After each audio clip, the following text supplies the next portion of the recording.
55 55 اور 95 ہر عمر کے لیے یکساں مفید، مفاد عامہ کا علم بردار۔ ضرور سبسکرائب کریں، لائک کریں، شیئر کریں اور بیل آئیکن پریس کرنا نہ بھولیں۔ ربانی دا اسکالر یوٹیوب چینل۔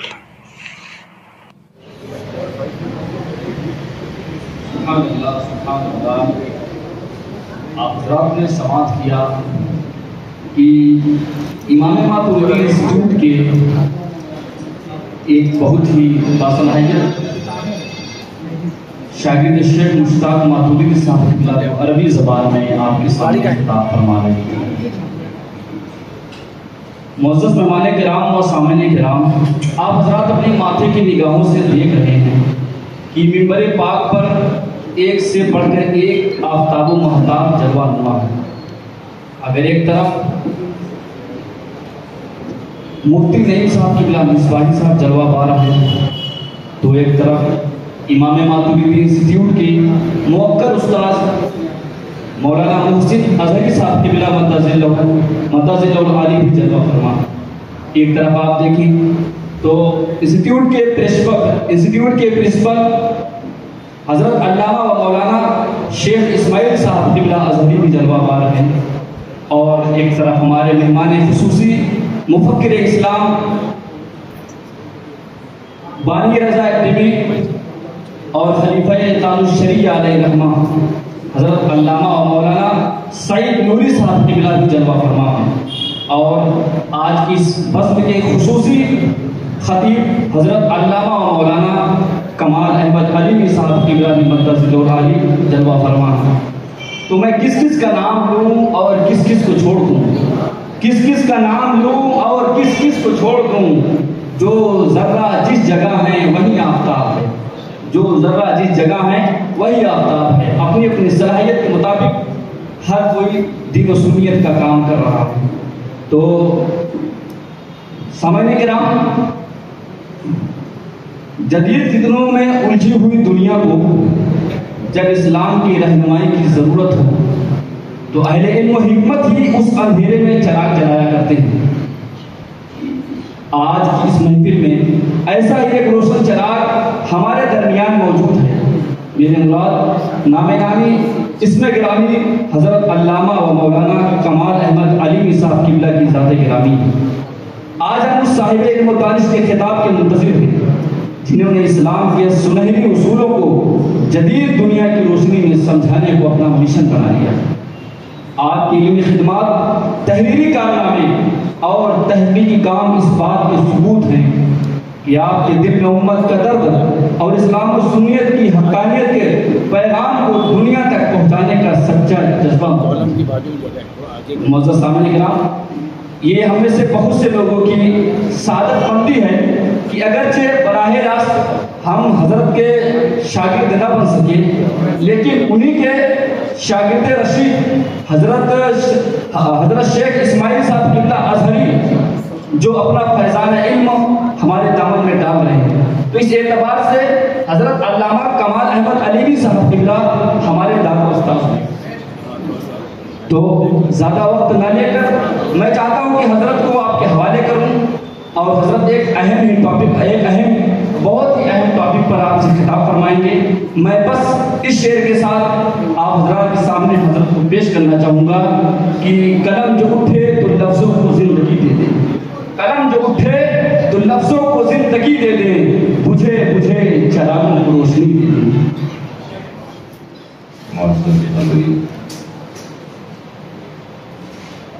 رفیقان اہل سنت،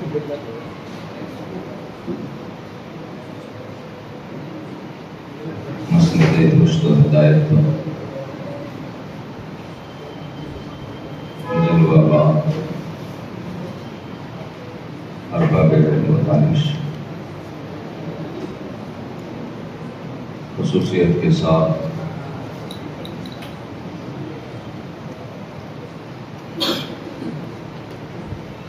امام ابو منصور ماتوریدی انسٹیٹیوٹ کے رہنما حضرت مولانا اسماعیل اظہری صاحب، آج کی اس بزم شوق خصوصی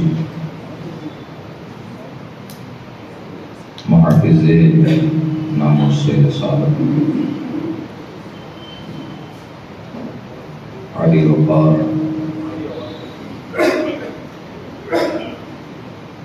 محترم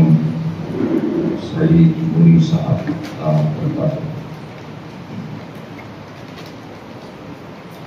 حضرت بابرکت حضرت مولانا عباس رضوی صاحب، ادارے کے جملہ اساتذہ کرام، عزیز و معزز طلباء، بڑے ہی اشتیاق کے ساتھ آج کی اس محفل خیر و برکت میں تشریف لائے ہوئے جملہ معزز مہمانان کرام، السلام علیکم ورحمۃ اللہ وبرکاتہ۔ بسم اللہ الرحمن الرحیم، نحمدک یا اللہ ونصلی ونسلم علیک یا رسول اللہ، اما بعد فاعوذ باللہ من الشیطان الرجیم، بسم اللہ الرحمن الرحیم، ان الدین عند اللہ الاسلام، صدق اللہ العظیم وصدق رسول الکریم۔ عقیدت اور محبت کے ساتھ بارگاہ رسالت مآب میں درود و سلام کا نذرانہ پیش کرتے ہیں۔ مولانا صلی وسلم دائما ابدا علی حبیبک خیر الخلق کلہم۔ دل کی اتھاہ گہرائیوں سے آج کے اس اہم، مفید اور بامقصد پروگرام کے انعقاد امام ماتریدی انسٹیٹیوٹ کے تمامی ارباب اہل و عقل، تمامی اساتذہ کرام اور جملہ طالبان علوم نبویہ کو ہدیہ تبریک پیش کرتا ہوں۔ جلسے جلوس بہت ہوتے ہیں، کانفرنسیں بہت ہوتی ہیں، مگر اس طرح کے بامقصد پروگرام کبھی کبھار ہوا کرتے ہیں، جس میں اپنی قوم کے مسائل،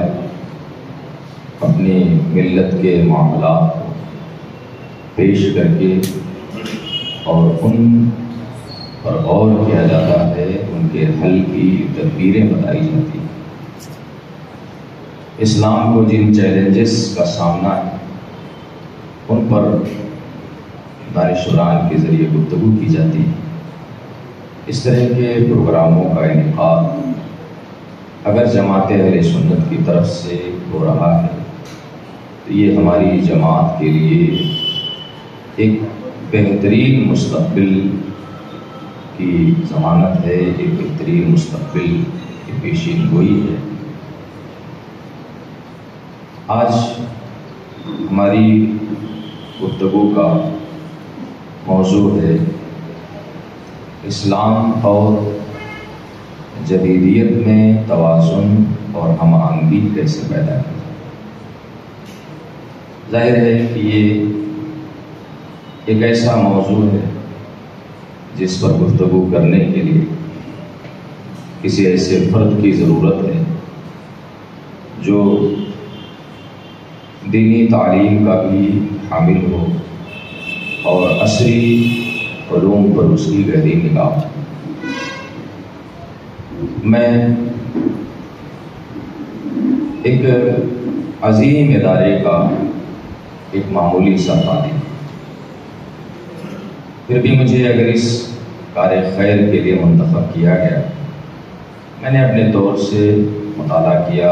اور فکر کیا، اور پھر کچھ چیزیں میں نے اپنے ذہن میں مرتب کی ہیں، انہی کو پیش کروں اور پھر میں انشاءاللہ تعالی مختصر سے وقت میں اپنی گفتگو مکمل کرنے کی کوشش کروں۔ دیکھیں، سب سے پہلی چیز جو ہمیں سمجھنی چاہیے وہ ہے زمانے کی برق رفتار ترقی۔ آج کے دور میں جس تیز رفتاری کے ساتھ یہ دنیا آگے بڑھ رہی ہے اور جتنی سرعت کے ساتھ آج زندگی کے ہر شعبے میں ایجادات و انقلابات ہو رہے ہیں، بلا شبہ خود عقل انسانی بھی اس برق رفتاری کو دیکھ کر کے ماہر حیرت ہے۔ آپ ذرا تصور کریں کہ ہماری اس مختصر سی زندگی میں کتنے انقلابات ہیں۔ جب ہم پیدا ہوئے تھے تو اس وقت کا ماحول کیا تھا؟ جب ہم نے شعور کی آنکھیں کھولی اس وقت دنیا کیسی تھی؟ اور آج 40 سال کی عمر میں کس قدر تبدیلیاں اس جہان رنگ و بو میں ہو چکی۔ ایک دور تھا کہ جب بیل گاڑیوں سے لوگ چلا کرتے تھے، وہ زمانہ بھی بڑا سیدھا سادہ زمانہ تھا کہ جس میں لوگ جانوروں کی سواریاں کیا کرتے تھے، اونٹ، خچر اور اس طرح کے سواریوں کو استعمال کیا کرتے تھے۔ لیکن آج صرف 40 سال کا زمانہ نہیں گزرا، ہم نے اپنی آنکھوں سے بلٹ ٹرین بھی دیکھ لیا، ہائی سپیڈ والے آسمان میں اڑنے والے، آواز سے زیادہ تیز چلنے والے ہوائی جہاز اور راکٹیں بھی دیکھی۔ آج مختصر سے وقت میں انسان زمین سے پرواز کرتا ہے اور فضاؤں کا سینہ چیرتے ہوئے وہ چاند پر اپنے قدم رکھتا ہے۔ آپ ذرا احساس کریں کہ ایک دور تھا جب کسی سے رابطہ کرنے کا صرف ذریعہ یہ تھا کہ اس سے ملاقات کی جائے یا اس کے پاس تحریری شکل میں اپنا پیغام بھجوایا جائے یا اس سے کسی قاصد کے ذریعے رابطہ اور اتصال پیدا کیا جائے۔ مگر آج اتصالات کی دنیا میں، آج مواصلات کی دنیا میں آپ حیرت انگیز تبدیلیاں دیکھیں۔ آج حالت یہ ہے کہ انسان مالیگاؤں میں بیٹھا ہوا ہے، لیکن وہ چاہے تو بس سیکنڈ بھی نہیں لگتے یہیں سے بیٹھ کر کے امریکہ میں بیٹھے ہوئے انسان سے وہ گفتگو کر سکتا ہے، بات کر سکتا ہے۔ پہلے تو صرف آواز سے آواز کا تبادلہ ہوتا تھا، مگر زمانے نے ترقی کیا تو آج حالت یہ ہے کہ انسان ویڈیو کالنگ کے ذریعے یہیں بیٹھ کر کے اور 7 سمندر پار کسی بھی انسان سے گفتگو بھی کر سکتا ہے اور اس کا چہرہ بھی دیکھ سکتا ہے۔ یہ ایک عظیم ترقی ہے، ایک حیرت انگیز۔ ایسا محسوس ہوتا ہے کہ جیسے پوری کائنات آج ہماری مٹھی میں آ چکی ہے۔ جب سے انٹرنیٹ کو فروغ ہوا اور جب سے سوشل میڈیا کا دور عروج پایا، تب سے ایسا لگ رہا ہے کہ ساری دنیا کو انسان نے اپنی مٹھی میں قید کر لیا۔ پہلے ایک نعرہ ہوتا تھا کر لو دنیا مٹھی میں، مگر آج اس حقیقت کو ہم اپنی آنکھوں سے دیکھیں۔ ایک معمولی سی کلک کی دیر ہوتی ہے کہ انسان کے سامنے سارے کائنات، سارے جہانوں کے مشاہدات، اس کے تجربات اور اس کے واقعات انسان کے سامنے رونما ہو جاتے ہیں۔ یہ ایک ایسی ترقی ہے جس ترقی نے انسان کو بہت ساری جہتوں سے فائدہ بھی پہنچایا اور بہت ساری جہتوں سے نقصان بھی پہنچایا۔ آپ اس چیز کو محسوس کر سکتے ہیں کہ آج فون کے ذریعہ اگر انسان نے بہت ساری آسانیاں حاصل کی تو آج موبائل کے ذریعے بہت سارے نقصانات کا سامنا بھی کرنا پڑتا۔ آپ اس چیز کو خود محسوس کرتے ہوں گے کہ آج موبائل فون ہی کے ذریعے بڑے بڑے کرائم انجام دیے جاتے ہیں، بڑی بڑی آج ناجائز بڑے بڑے تعلقات ناجائز شکل میں رونما ہوتے ہیں اور بہت سارے مسائل ہمارے سامنے ایسے پیش آتے ہیں کہ جو صرف اور صرف اس مواصلات کی آسانی کا نتیجہ ہے۔ آپ اس چیز کا احساس کر سکتے ہیں کہ بہت سارے ایجادات کے ذریعے اگر ہمارے لیے آسانیاں پیدا ہوئی تو ہمارے لیے بہت ساری مشکلات بھی پیدا ہوتی ہیں۔ آپ دواؤں کو بطور مثال لے سکتے ہیں کہ دواؤں کے ذریعے انسان نے فاسٹ ریلیف تو حاصل کر لی، اسے آرام تو ہو جاتا ہے فوری طور سے، بیماریاں دب جاتی ہیں، لیکن بیماریاں ختم نہیں ہوتی۔ ایک بیماری اگر دبتی ہے تو اس کی جگہ پہ دوسرا مرض پیدا ہو جاتا ہے۔ ظاہر ہے کہ یہ جدید ترقی کا ایک طرف فائدہ ہمیں مل رہا ہے تو دوسری طرف اس کا نقصان بھی ہمیں مل رہا ہے۔ ظاہر ہے ایسے میں ہمارے سامنے ایک جو سب سے بڑا سوال پیدا ہوتا ہے، جو سب سے بڑا مسئلہ ہمارے سامنے آتا ہے، وہ یہ ہے کہ کیا مذہب اسلام جدیدیت کو قبول کرتا ہے، اور کیا مذہب اسلام میں جدت پسندی داخل ہے، اور کیا مذہب اسلام کے اصولوں میں، اس کے معاملات اور مسائل میں تجدید کی گنجائش ہے۔ یہ ایک بڑا سوال، مگر اس سوال سے پہلے ہمیں یہ سمجھنے کی ضرورت ہے کہ جدیدیت کا مطلب کیا ہے نا۔ بہت سارے لوگ اس لفظ کو سن کر کے سمجھ نہیں پا رہے ہوں گے کہ جدیدیت کا معنی ہے۔ جدیدیت سے مراد ہر وہ نئی سوچ، نئی فکر، نئی تکنیک، ٹیکنالوجی، سائنس کی ایجادات ہیں کہ جن سے انسانی زندگی میں کسی نہ کسی طرح سے آسانی پیدا ہوتی ہے، انسانی زندگی میں کسی نہ کسی طرح سے آسائشیں ملتی ہیں، آرام ملتا ہے۔ مثلا پہلے ہاتھ سے پنکھے کا رواج تھا، آج ہمارے لیے الیکٹرانک فینس آ گئے ہیں جن سے ہمیں کسی نہ کسی طرح سے آسانی مل رہی ہے۔ پہلے کے دور میں لوگ گرمی کے زمانے میں حد درجہ پریشانیاں اٹھاتے تھے، مگر آج کے دور میں اے سی کا زمانہ آ گیا۔ اب لوگ اپنے کمرے میں بیٹھ کر کے اور سائنس کی اس ایجاد سے بھرپور فائدہ اٹھاتے ہیں، بھرپور مستفید ہوتے ہیں۔ ہمارے مذہب میں کیا اس کی گنجائش ہے کہ تجدید اور جدت پسندی کو اسلام میں داخل کیا جائے؟ کیا اسلاف کی سیرت میں، خاص طور سے نبی کریم صلی اللہ علیہ وسلم کی سیرت پاک میں کیا اس طرح کی مثالیں موجود ہیں کہ جن سے ہمیں پتہ چلتا ہو کہ مذہب اسلام یہ جدیدیت کا، جدت پسندی کا کبھی بھی مخالف نہیں رہا، بلکہ سچائی یہ ہے کہ دنیا کے تمام ادیان میں، تمام مذاہب میں اگر کسی مذہب نے سب سے زیادہ جدیدیت کی دعوت دی ہے اور سب سے زیادہ جدت پسندی کا مظاہرہ کیا ہے تو وہ کوئی اور مذہب نہیں ہے، مذہب اسلام۔ آپ اگر تاریخ کا مطالعہ کریں، آپ اگر سیرت کا مطالعہ کریں تو آپ کو اندازہ ہوگا مذہب اسلام کا ایک سادہ سا اصول ہے کہ کوئی بھی قدیم چیز بیکار نہیں، کوئی بھی قدیم چیز بیکار نہیں، اور نہ ہی ہر جدید چیز انسان کے لیے نقصان دہ۔ یہ ایک سادہ سا اصول ہے۔ ہمارے مذہب میں ایسی بہت ساری مثالیں ملتی کہ جن سے ہمیں پتہ چلتا ہے کہ ہمارے دین میں وسعت ہے، ہمارے دین میں لچک ہے، ہمارے دین میں اتنی وسعت پائی جاتی ہے کہ ہر عصر و مصر کے لیے ہمارا دین موسوع ہوتا ہے، ہر زمانے میں ہمارا دین پرفیکٹ بیٹھتا ہے، اور ہر زمانے کے مزاج سے ہمارا دین میل کھاتا ہے۔ عہد نبوی کو آپ دیکھ لیں، رسول پاک صلی اللہ علیہ وسلم کے زمانے کو، نبی کریم صلی اللہ علیہ وسلم ایک ایسے معاشرے میں تشریف لائے جس کو ہم دور جاہلیت کہتے ہیں، جسے جہالت کا معاشرہ کہتے ہیں۔ آقا دو جہاں صلی اللہ علیہ وسلم ایک ایسے سماج میں پیدا ہو کہ جہاں پر پڑھنا لکھنا یہ عیب کی چیز سمجھا تھا، یعنی جو پڑھتا تھا، جو لکھنے کی کوشش کرتا تھا تو اس کو عیب مانتے تھے کہ یہ پڑھائی کرتا ہے، یہ لکھنے کی کوشش کرتا ہے۔ ایسے سماج اور معاشرے میں آقا دو جہاں مصطفیٰ جان رحمت صلی اللہ علیہ وسلم نے سب سے پہلا نعرہ جو بلند کیا تھا وہ نعرہ تھا اقرا کا نعرہ،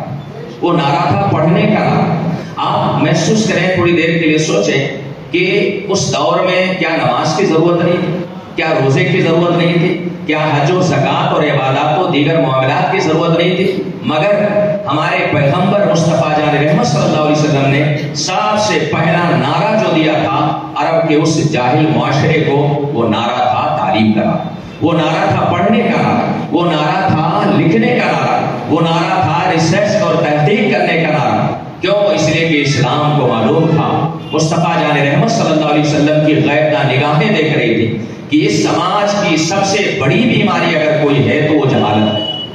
ان پڑھ ہونا ہے، اس بیماری کو اگر ختم کر دیا جائے تو انسان نماز کی طرف خود بخود آ جائے گا، روزے کا شوق خود بخود پیدا ہو جائے گا، حج و زکات و عبادات کا اشتیاق اس کے اندر خود بخود پیدا ہو جائے گا۔ آقائے دو جہاں صلی اللہ علیہ وسلم نے عرب سماج کو پڑھنے کی تلقین کیا اور پھر اہل عرب نے پڑھا تو ان سے بڑا کوئی نمازی نہیں گزرا، ان سے بڑا کوئی روزہ دار نہیں گزرا، ان سے بڑا کوئی میدان جنگ کا غازی نہیں گزرا۔ یہ برکت تھی اسی نعرے کی جو نعرہ سب سے پہلے مصطفیٰ جان رحمت نے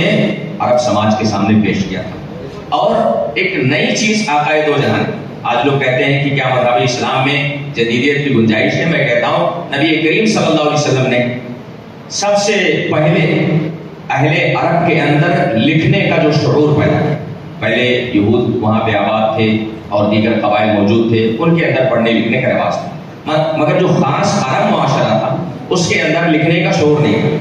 جنگ بدر ہوئی اور جنگ بدر میں آقائے کریم صلی اللہ علیہ وسلم نے کچھ قیدیوں کا فدیہ یہ متعین کیا کہ وہ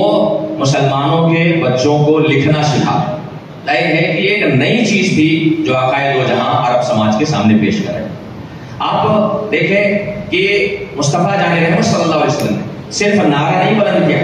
بلکہ جہاں مسجد نبوی کی تعمیر ہوئی، جہاں اللہ کا گھر بنا، وہیں پر آقائے دو جہاں نے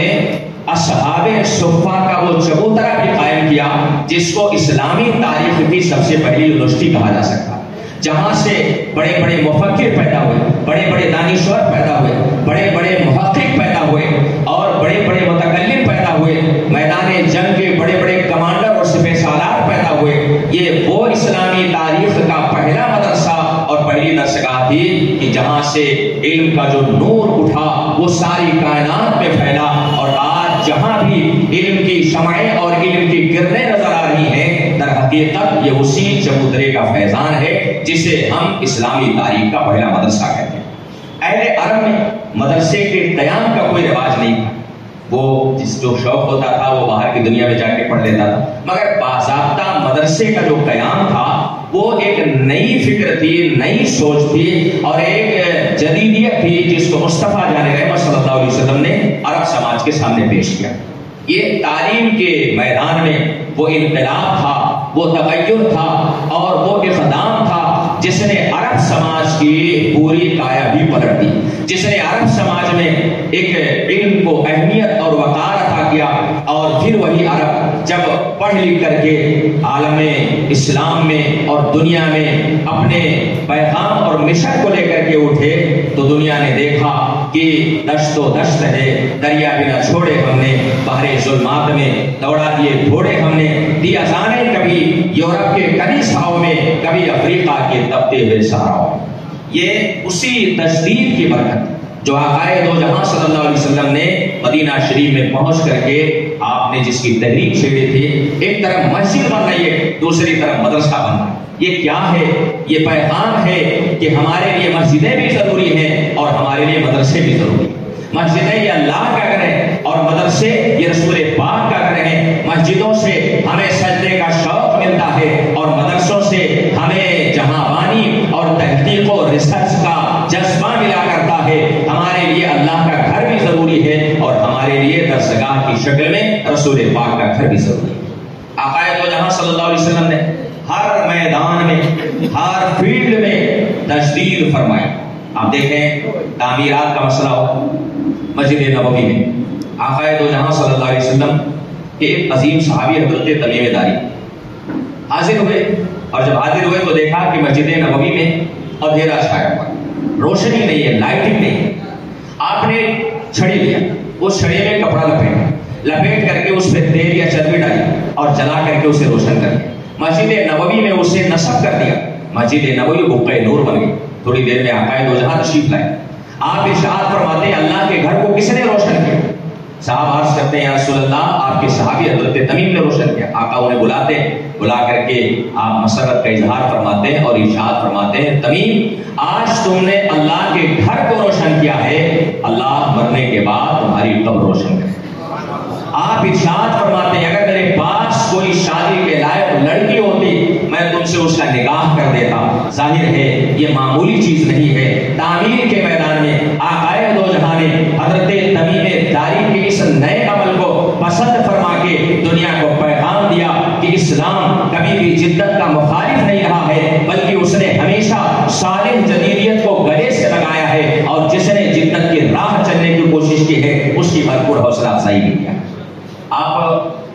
تعمیر کو چھوڑ کر کے آپ جنگی معاملات میں دیکھیں، جنگی معاملات بہت ساری جنگیں ایسی ہوئی کہ جس میں مصطفیٰ جان رحمت نے قیادت کا فریضہ انجام دیتے ہوئے ایسے ایسے نئی چیزوں پر عمل کیا کہ جن سے ہمیں آج کے دور میں جنگی حالات اور معاملات کو سمجھنے میں آسانی ہوئی۔ ایک بڑا مشہور ہے غزوہ ہوا، ایک بڑی مشہور جنگ ہوئی جس سے ہم غزوہ خندق کہتے ہیں۔ مکہ شریف اور تمام قبائل عرب یہ مدینہ شریف میں آقا دو جہاں تشریف لے گئے تو سب مسلمانوں کے خلاف دوڑ کر کے چلے آئے کہ چلو مسلمانوں کا معاملہ ختم کر دیتے، ان کا کام تمام کر۔ آقا دو جہاں صلی اللہ علیہ وسلم نے صحابہ سے مشاورت فرمائی کہ ان لوگوں کا مقابلہ کیسے کیا جائے۔ ظاہر ہے کہ مصطفیٰ جان رحمت الحمدللہ اللہ کی طرف سے بھیجے ہوئے رسول تھے، پیغمبر تھے، ان کی عقل اللہ نے کامل فرمائی، ان سے زیادہ صاحب شعور کوئی نہیں، ان سے زیادہ عقل و خرد والا کوئی انسان نہیں پیدا ہوا، مگر اس کے باوجود مصطفیٰ جان رحمت صحابہ سے مشورہ فرما رہے ہیں۔ یہ وہ چیز ہے جو ہمارے لیے نمونے عمل ہے۔ ہم چاہیں تو کسی بھی اقدام سے پہلے، کسی بھی کام سے پہلے اگر ہم چاہیں تو اپنوں سے مشورہ کر سکتے ہیں۔ ایک عقل سے بہتر دو عقل ہوتی ہے، دو عقل سے بہتر تین عقل ہوتی ہے۔ ہر معاملے میں ہمیں مشاورت کرنی چاہیے، اس لیے کہ مشاورت سے ہمارے لیے نئی راہیں کھلتی ہیں۔ انہی مشورہ دینے والوں میں صحابی رسول حضرت سلمان فارسی، حضرت سلمان فارسی نے ایک مشورہ دیا کہ اہل فارس جب جنگیں ہوا کرتی ہیں تو وہ اپنے شہر کے ارد گرد خندق کھود لیا کرتے، وہ گڑھا کھود لیتے ہیں، اس سے شہر کی حفاظت ہوتی ہے۔ نبی کریم صلی اللہ علیہ وسلم کو یہ مشورہ حد درجہ پسند آیا۔ آپ نے حکم دیا کہ خندق کھودی جائے اور مدینہ شہر کے چاروں طرف خندق کھودی گئی۔ کھودنے والوں میں صرف صحابہ ہی نہیں شامل تھے، خود نبی کریم صلی اللہ علیہ وسلم نے اس کار خیر میں حصہ لیا، دنیا کو یہ پیغام دیا کہ اگر کوئی نئی چیز ہمارے سامنے آ رہی ہے، وہ ہمارے لیے مفید ہے، ہمارے لیے صالح ہے، ہمارے لیے موافق اور مطابق ہے تو اسے ہمیں قبول کرنا چاہیے، اسے رد نہیں کرنا چاہیے۔ یہی حضرت سلمان فارسی ہیں، طائف کی جنگ ہو رہی ہے اور اس میں نبی کریم صلی اللہ علیہ وسلم کو مشورہ دے رہے ہیں کہ اس جنگ میں بڑا قلعہ مضبوط تھا، اس کو مسخر کرنا بڑا مشکل تھا۔ تو حضرت سلمان فارسی نے مشورہ دیا کہ منجنیق کا استعمال کیا جائے۔ آج کے دور میں ہم اسے راکٹ یا میزائل کہہ سکتے ہیں، اور دبابہ جسے آج کے دور میں ٹینک کہا جاتا ہے، یہ اہل عرب کے لیے ایک نئی چیز تھی، مگر جب مشورہ اچھا ہوا اور نئی چیز مفید محسوس ہوئی تو آقا دو جہاں صلی اللہ علیہ وسلم نے طائف کے جنگ میں منجنیق اور دبابے کا استعمال فرمایا، اور یہ نئی چیز حضور کو اتنی پسند آئی کہ دو صحابہ حضرت عروہ بن مسعود اور ان کے ساتھ میں ایک اور صحابی، دونوں لوگوں کو باہر بھیج کر کے ان دونوں چیزوں کی باضابطہ تعلیم اور جانکاری حاصل کرنے کی تلقین فرمائی۔ معلوم یہ ہوا کہ ہمارے مذہب میں جدیدیت کی کبھی مخالفت نہیں کی گئی، بلکہ اگر کوئی نئی چیز آئی جو ہمارے مذہب کے لیے مفید تھی، ہماری ملت کے لیے بہتر تھی، تو حضور نے اس کو قبول بھی فرمایا اور ساتھ ہی ساتھ رائے دینے والے کی حوصلہ افزائی بھی فرمائی۔ یہ ایک تاریخ ہے، ایک پوری ہسٹری ہے، پورا سلسلہ ہے، ہمیں پڑھنے کی ضرورت ہے، اور ہمیں ایسے ہی اکثر ہر نئی چیز کا انکار نہیں کر دینا چاہیے۔ آقا دو جہاں صلی اللہ علیہ وسلم نے جنگ کے معاملات ہوں، تعمیر کے معاملات ہوں، زراعت، کھیتی باڑی، آج بہت سارے لوگ ہیں جو کھیتی باڑی سے جڑے ہوئے ہیں، کسانی پیشہ اختیار کیے ہوئے ہیں، گاؤں دیہات کا اکثر حصہ اسی پیشے سے جڑا ہوتا ہے۔ آقا دو جہاں مصطفیٰ جان رحمت صلی اللہ علیہ وسلم نے مدینہ شریف میں پہنچ کر کے ایک واضح پیغام دیا۔ آپ ارشاد فرماتے ہیں اطلبوا الرزق من فی خبائا الارض، اپنی روزی زمین کے تہ میں چھپے ہوئے خزانوں میں تلاش کریں۔ یہ حدیث پاک ایک ایسا جامع پیغام ہے، ایک ایسا جامع میسج ہے کہ اگر مسلمان آج اس حدیث پاک پہ عمل کر لیں تو زراعت کے میدان میں ان کا کوئی ثانی نہیں ہو سکتا ہے اور ان سے آگے کوئی نہیں جا سکتا ہے۔ حضور نے باضابطہ اہل مدینہ کو مشورہ دیا کہ اپنے کھیتوں میں پیداوار میں اضافے کے لیے اونٹوں کی جو کھوپڑیاں ہوتی ہیں ان کو اپنے کھیتوں میں ڈالا، اس سے زمین مضبوط ہوتی ہے، طاقتور ہوتی ہے، اس کے پیداوار کی جو صلاحیت ہوتی ہے اس میں اضافہ ہوتا ہے۔ نبی کریم صلی اللہ علیہ وسلم نے لوگوں کو محنت کی کی تلقین کرتے ہوئے ارشاد فرمایا کہ سب سے بہتر کمائی وہ ہے جو انسان اپنے ہاتھوں سے حاصل کرتا ہے، سب سے بابرکت روزی وہ ہے جو انسان اپنے ماتھے کے پسینے سے حاصل کیا کرتا ہے۔ یہ وہ پیغامات تھے جو نبی کریم صلی اللہ علیہ وسلم نے زراعت پیشہ لوگوں کو دیا۔ الحمدللہ مدینہ شریف میں کھجوروں کے باغات تھے، کھیتیاں ہوا کرتی تھیں۔ مصطفیٰ جان رحمت کے قریب بیٹھنے والے صرف وہی نہیں تھے کہ جو تجارت کیا کرتے تھے، صنعت و حرفت میں دلچسپی رکھتے تھے، بلکہ وہ لوگ بھی تھے جو کھیتوں سے اناج پیدا کیا کرتے تھے اور اسی پیداوار کی برکت سے کچھ دنوں بعد مسلمانوں کے اندر خوشحالی پیدا ہو۔ یہ زراعت کے شعبے میں آقا دو جہاں صلی اللہ علیہ وسلم نے اپنی قوم کو، اپنی امت کو بہتر اور خوبصورت پیغام دیا کہ اپنی روزیاں تم زمین کے تہوں میں چھپے ہوئے خزانوں میں تلاش کیا کرو۔ آج چاہے وہ کوئلے کی شکل میں بلیک گولڈ ہم جس کو کہہ سکتے ہیں، یا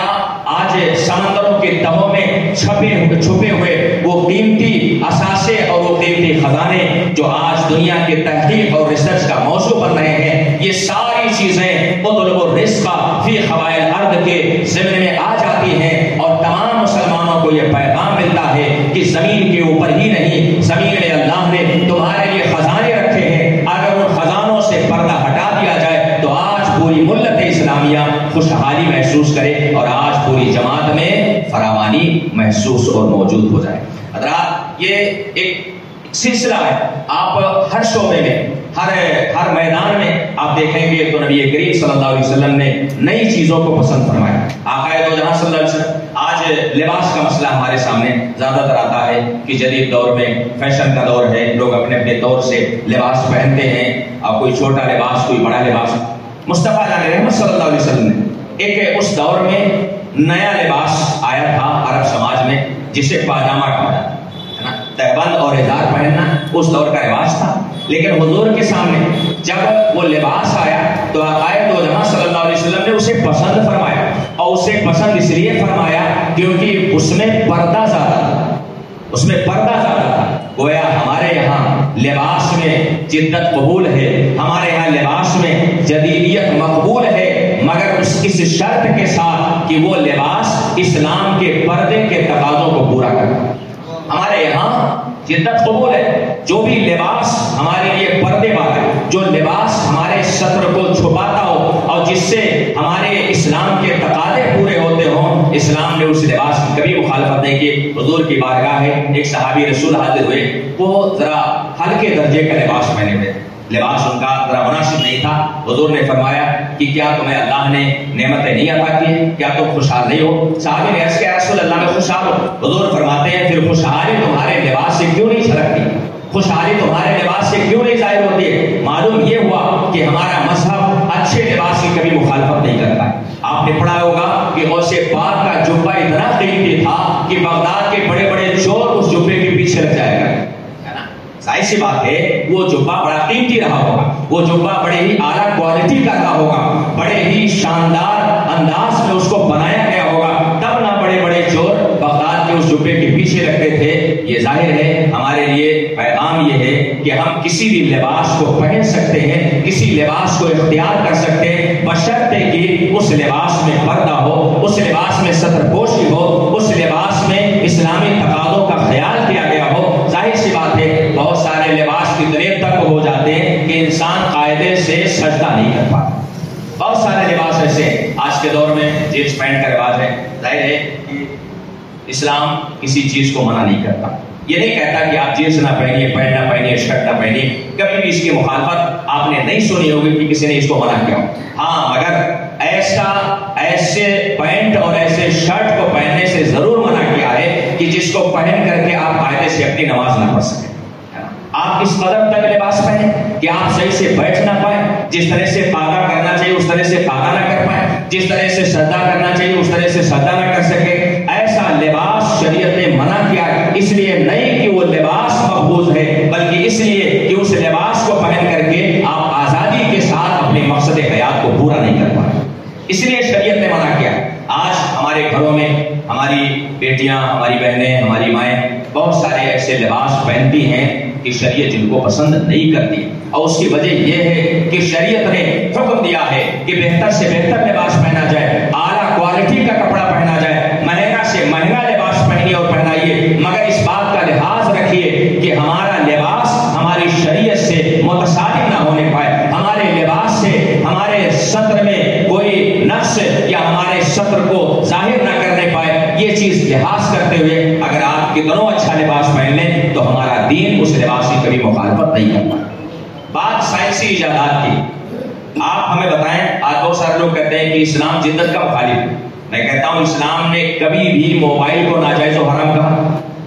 کوئی ہمیں بتا دے، کسی بھی فقیہ کا فتویٰ دکھا دے، کسی بھی مفتی کا پیغام ہمیں دکھا دے کہ موبائل کو شریعت نے ناجائز و حرام کہا۔ ہماری شریعت نے موبائل کو ناجائز و حرام نہیں کہا، موبائل کے غلط استعمال کو غلط کرا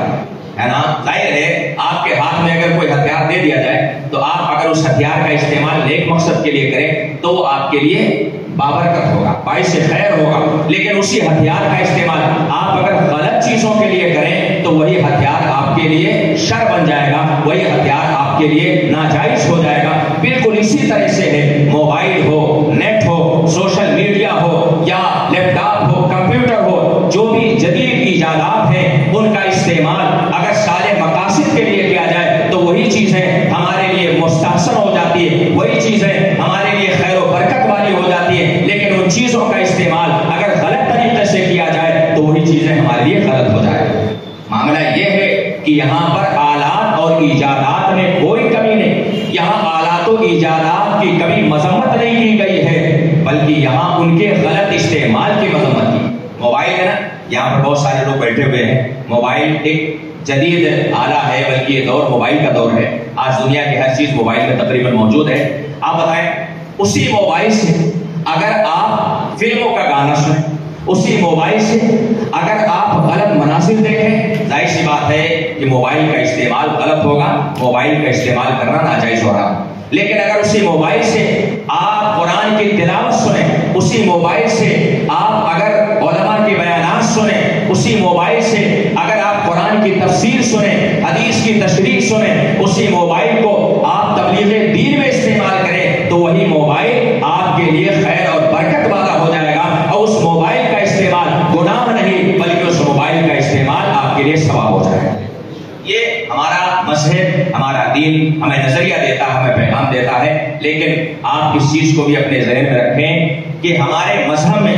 انہی ایجادات کی حوصلہ افزائی کی جاتی ہے جو ہمارے لیے مفید ہوں، جو ہمارے لیے سود مند ہو۔ ایسے ایجادات اور ایسے سائنسی مشاغل ہمارے لیے غلط ہیں کہ جو ہمارے لیے مفید نہ ہو سکے، ہے نا۔ ایک مشہور واقعہ ہے خلیفہ ہارون رشید کے زمانے کا۔ آج کے دور میں لوگ کہتے ہیں کہ سائنس تو چاند پر پہنچ رہی ہے اور مسلمان ابھی مسلح پہ بیٹھا ہوا ہے نا۔ میں کہتا ہوں کہ ہمارے مذہب میں سائنس کی کبھی مخالفت نہیں کی گئی، ہمارے مذہب میں تو قرآن نے افلا تعقلون، افلا تدبرون، اس طرح کے کلمات استعمال کر کے ہمیں آفاق و انفس میں غور کرنے، تدبر کرنے، تفکر کرنے اور زمین اور آسمان کے گہرائیوں میں چھپے ہوئے اسرار و رموز کو باہر نکالنے کی ہمیں ترغیب دی گئی ہے، ہمیں حکم دیا گیا ہے۔ سوچتے کیوں نہیں، غور کیوں نہیں کرتے، تدبر کیوں نہیں کرتے، تفکر کیوں نہیں کرتے؟ یہی وجہ ہے کہ ایک دور تھا کہ اندلس میں اسلامی یونیورسٹیاں قائم تھیں اور یورپ کے بہت سارے طلبا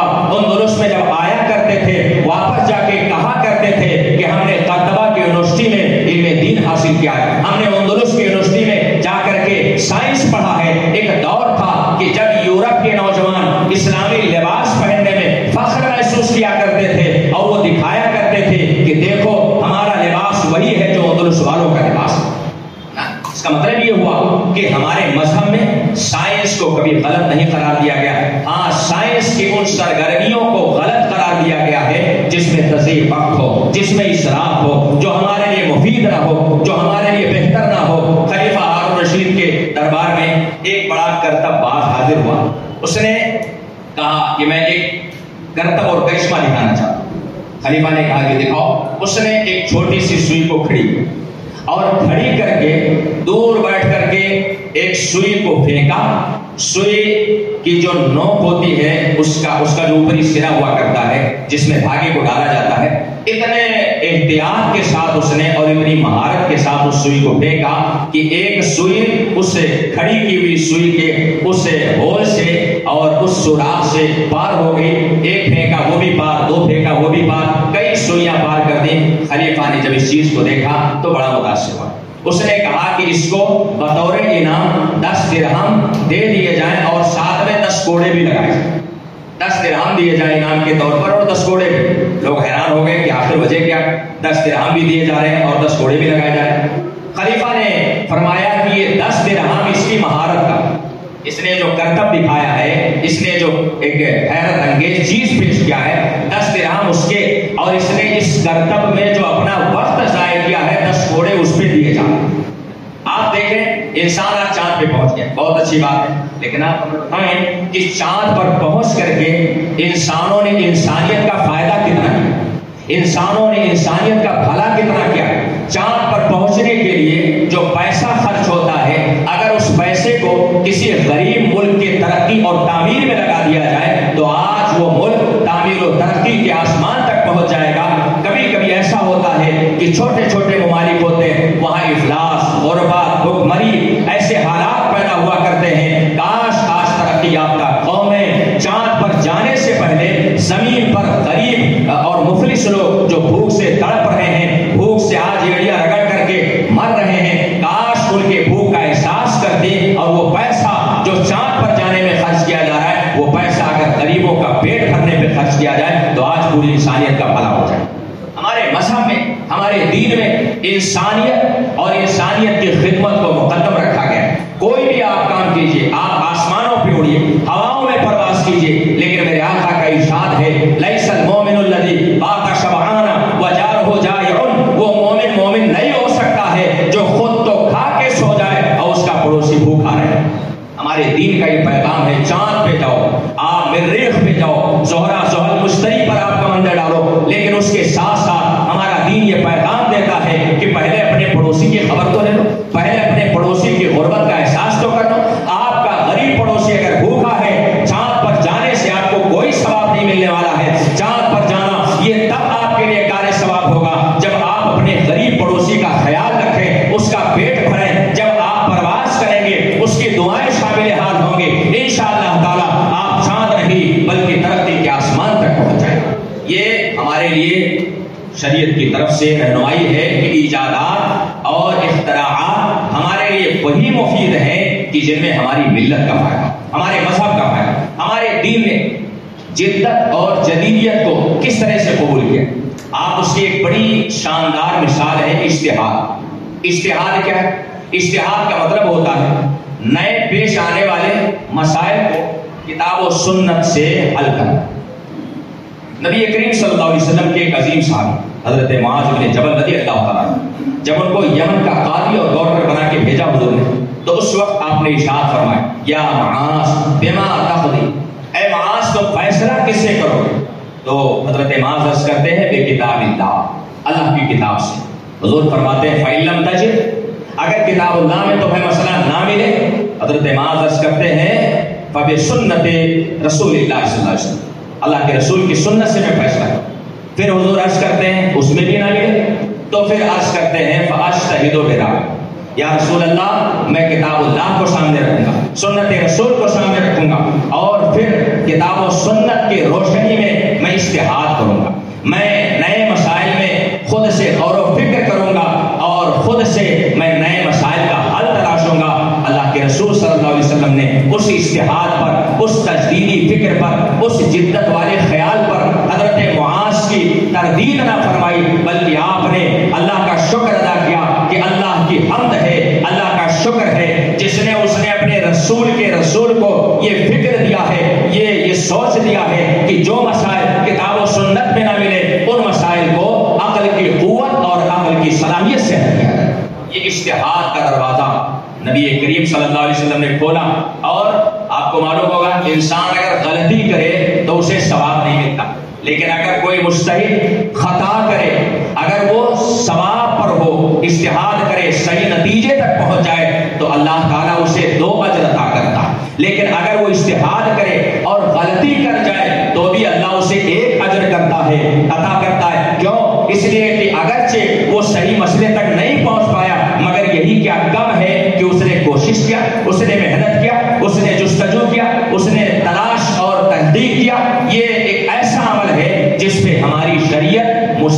ایک اجر اور ایک ثواب عطا کرتے ہیں۔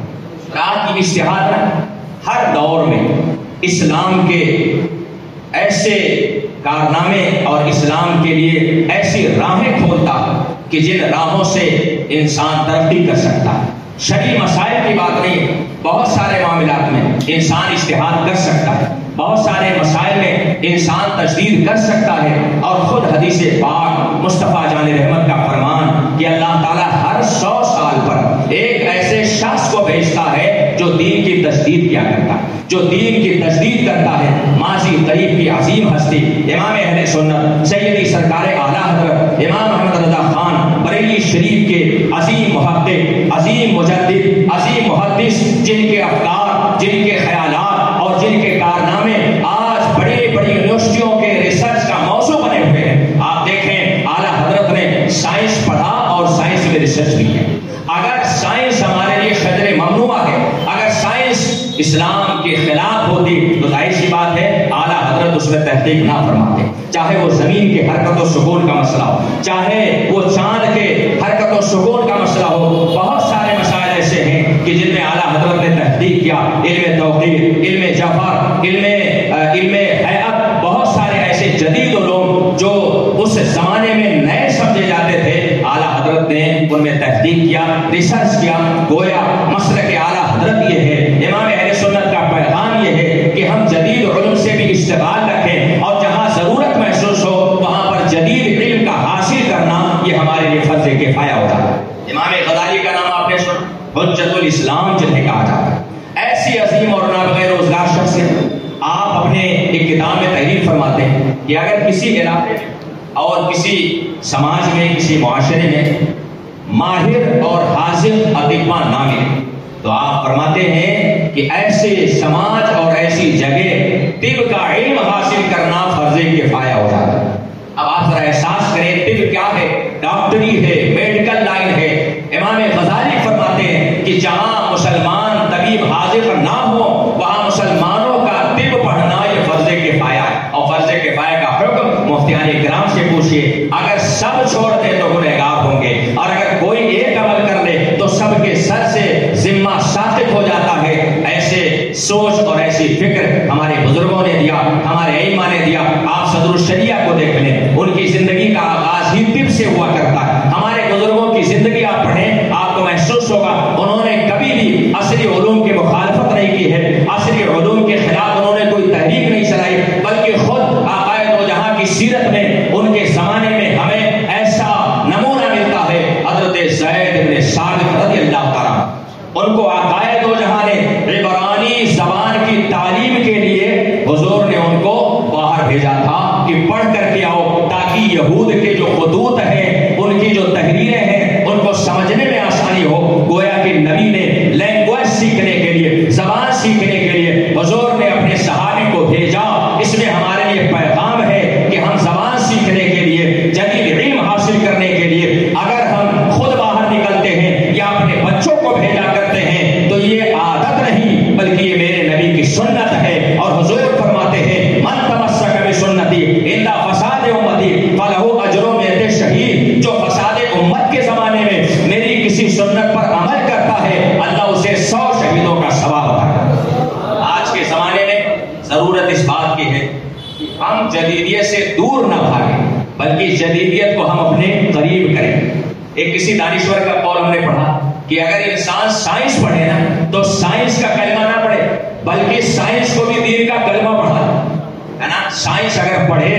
تو سائنس سے مروب نہ ہوا کرے، سائنس سے کبھی گھبرایا نہ کرے، بلکہ سائنس کو بھی اسلام کا لباس پہنا دے، اسلام کے جامے میں ڈال دے۔ آج سائنس کے نت نئی ترقیاں ہمارے دین کو برحق ثابت کرنے۔ آپ کو میں ایک مثال دے دوں، پہلے کے زمانے میں جب حضور کے معجزہ معراج کا ذکر ہوتا تھا لوگ حیرت کرتے تھے کہ براق ایسے کتنے جلدی پہنچ سکتا۔ نبی کریم صلی اللہ علیہ وسلم ایک لمحے میں مدینہ شریف سے، مکہ شریف سے مسجد اقصی اور مسجد اقصی سے عرش اور لامکہ تک گئے، یہ کیسے ممکن ہے؟ مگر آج انسان جب راکٹوں کی اسپیڈ کو دیکھتا ہے، آج جہازوں کے رفتار کو دیکھتا ہے، 700 کلومیٹر فی گھنٹہ کے رفتار سے اڑنے والی سواریوں کو انسان دیکھتا ہے، تب اسے یقین ہوتا ہے کہ جب انسان ایسا کر سکتا ہے تو خالق انسان کیوں نہیں کر سکتا ہے؟ جب انسان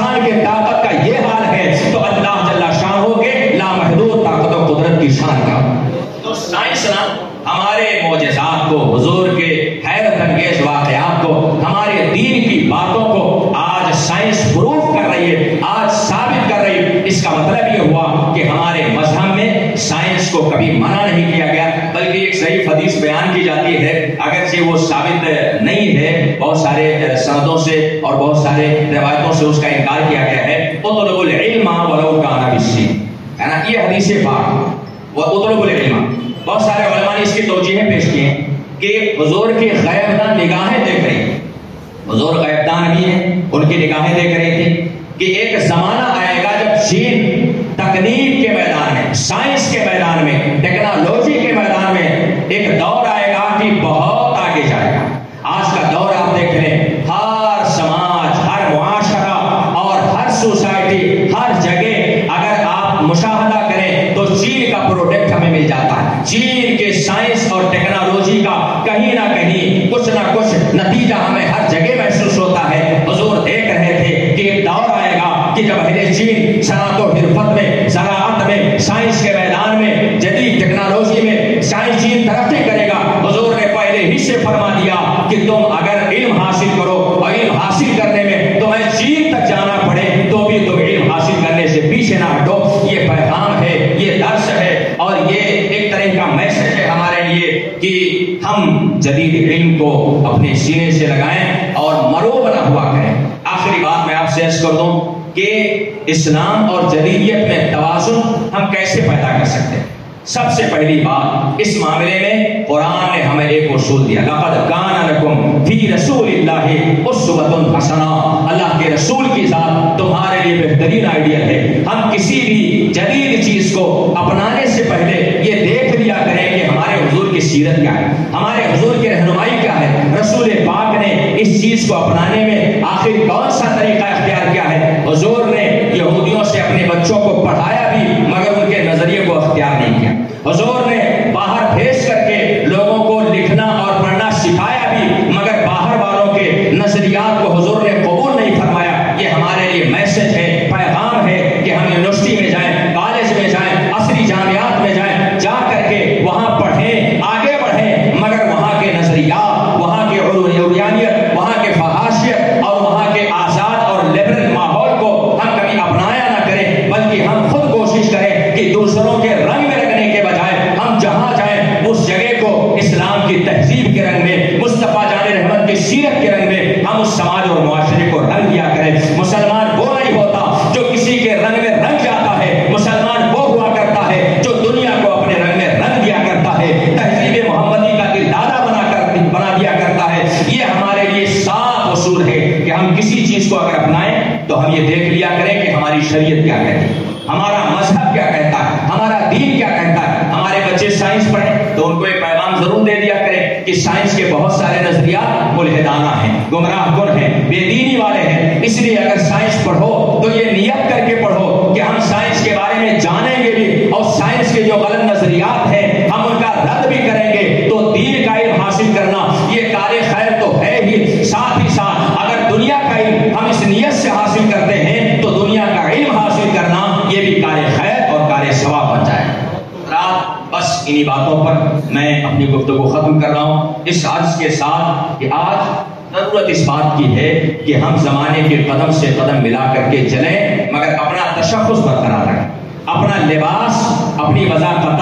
اپنا رہن سہن اور اپنی چال ڈھال کبھی بھی ہم زمانے سے مروب ہو کر کے بدلا نہ کریں، ہے نا۔ لباس کا مسئلہ ہو، تعلیم کا مسئلہ ہو، تعمیر کا مسئلہ ہو، تجارت و زراعت کا مسئلہ ہو، آج تجارت و زراعت کے معاملے میں آج کس قدر جو ہے بازی کا رواج گرم ہو گیا ہے، کرپٹو کرنسی کا مسئلہ ہو، شیئر بازار کا مسئلہ ہو یا اس طرح کے دیگر معاملات اور مسائل ہوں، انسان الجھتا جا رہا ہے، ایک قدم وہ آگے بڑھتا ہے تو ہزاروں جوئے اور قمار میں مبتلا ہو جایا کرتا ہے۔ ہماری شریعت نے ایک صاف پیغام دیا کہ نہ کسی سے تکلیف اٹھاؤ اور نہ کسی کو تکلیف پہنچاؤ، نہ تو نقصان کسی کو دو اور نہ نقصان کسی سے اٹھاؤ اور کھاؤ۔ یہ پیغام ہے، یہ ایک صاف اصول ہے۔ ہم کسی بھی بزنس میں، کسی بھی تجارت کے لائن میں جائیں تو ہم دیکھیں کہ ہمارے مال کا خسارہ تو نہیں ہوگا، ہمارا مال کبھی خطرے میں تو نہیں پڑے گا۔ اس اصول کے ساتھ ہم اگر بزنس کریں تو انشاءاللہ تعالی ہمارا شمار ان لوگوں میں ہوگا جن کے بارے میں حضور نے فرمایا کہ امانت دار تاجر قیامت کے دن شہداء کی صف میں اور شہداء کی جماعت میں اٹھائے جائیں۔ ہم ہمیشہ رزق حلال کھائیں،